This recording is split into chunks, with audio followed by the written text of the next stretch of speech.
Now, reduction formulas give us some very good results, which are short and convenient.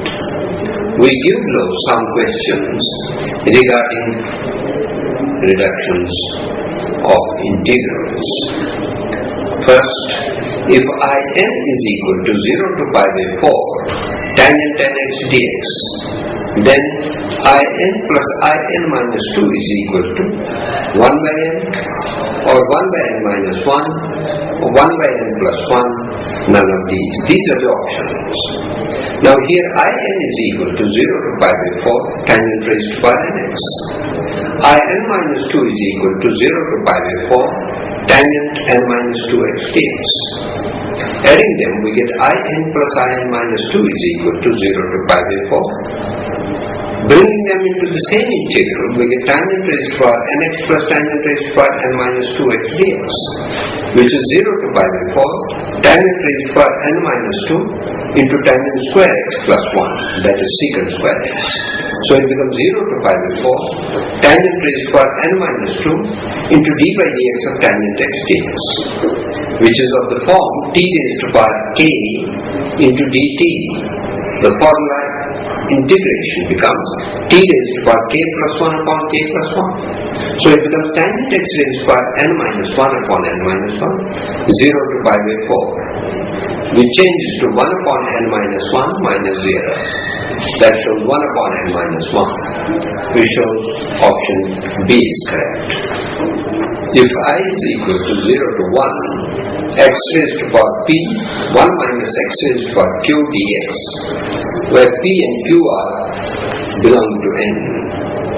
Options are A, p factorial into q factorial divided by p plus q factorial. Option B, p factorial q factorial upon p plus q factorial into pi upon 2. Option C, p factorial q factorial upon p plus q plus 1 factorial.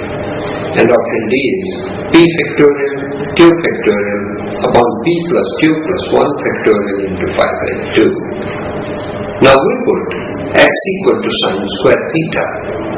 Dx becomes 2 sine theta cos theta. Also, as x is equal to 0, theta is equal to 0.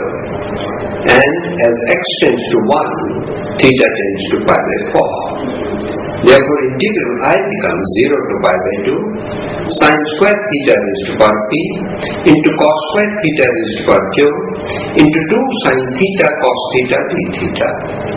That is 2 times 0 to pi by 2 integral of sine raised to power 2p plus 1 theta into cos raised to power 2q plus 1 theta d theta. Here 2p plus 1 and 2q plus 1 are both odd numbers. Therefore, it becomes 2 times 2p double factorial into 2q double factorial in the numerator upon 2p plus 2q plus 2, sum of them, double factorial. Knowing that 2p double factorial becomes 2p into 2p minus 2 into 2p minus 4, so on up to 4 into 2. If you pull out 2 common from each factor, it becomes 2 raised to power p, as there are p factors, multiplied by p into p minus 1 into p minus 2 into so on up to 3 to 1, which becomes 2 raised to power p into p factorial. Thus, 2p factorial becomes 2p double factorial becomes 2 raised to power p into p factorial. Similarly, 2q double factorial becomes 2 raised to power q into q factorial. And in the denominator as well, 2p plus 2q plus 2 also double factorial becomes 2 raised to power p plus q plus 1 into p plus q plus 1 factorial.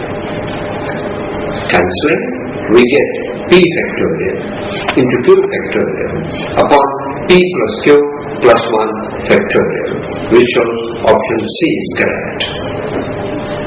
Third question is, if n is a positive integer, then 0 to a x raised to power m upon square root of x into a minus x dx is equal to 2m minus 1, 2m minus 3, so on up to 3, 1. upon 2m into 2m minus 2 into so on up to 4 into 2 times lambda, where lambda is equal to option A, pi a raised per m, option B, pi by 2 a raised per m, option C, 2 pi a raised per m, and option D is none of these. Here we put x equal to a sine square theta. Dx becomes 2a sine theta cos theta d theta. Also, as x tends to 0, while theta also becomes 0. As x goes to a, theta goes to pi by 2. Hence the integral I, which is from 0 to a x raised per m dx upon square root of x times a plus x becomes 0 to pi by 2 a sine square theta raised per m into 2a sine theta cos theta d theta divided by square root of a sine square theta into a cos square theta. This simplifies to 2a raised per m 0 to pi by 2 sine raised per 2m theta d theta. Obviously 2m is an even integer. Therefore it becomes 2a raised per m 2m minus 1 double factorial upon 2m double factorial into pi by 2. We show that it is 2m double factorial, that means 2m into 2m minus 2 into 2m minus 4 into 4 into 2 in the denominator, and 2m minus 1 double factorial in the numerator becomes 2m minus 1, 2m minus 3, so on up to 3 and 1, multiplied by pi a raised per m. Obviously, lambda is equal to pi a raised per m. That is, option A is correct.